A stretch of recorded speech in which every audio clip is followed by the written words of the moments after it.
Sur les rives d'une fleuve, les anciens racontent encore le nom d'un héros que même les esprits respectaient. Il commandait à la brousse, parlait aux eaux, et nourrissait son peuple sans jamais échouer. Son nom était Fantamaha. Mais une seule chose a pu le vaincre, l'amour. Fantamaha n'était pas un homme ordinaire.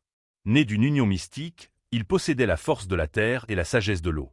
Les poissons entraient seuls dans ses filets. Les bêtes de la savane le laissaient passer. Accompagné de ses 2 chiens sacrés, il protégeait son peuple et maintenait l'équilibre entre le visible et l'invisible. Son nom était chanté dans toute l'Afrique de l'Ouest. On croyait sa gloire éternelle. Un jour, au cœur de la brousse interdite, Fantamaha rencontra une gazelle d'une beauté irréelle. Mais sous ses yeux, l'animal se transforma en femme.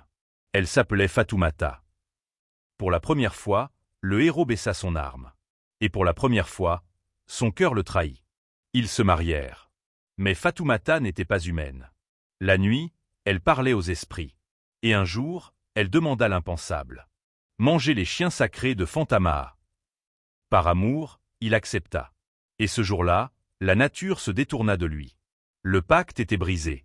Fatoumata connaissait le secret de son pouvoir. Un nom sacré. Elle le révéla aux esprits jaloux. Instantanément, Fantamaha perdit sa force. Il ne comprenait plus la brousse. Le fleuve ne lui répondait plus. Il était redevenu un simple homme. Privé de sa puissance, il sombra dans un sommeil profond.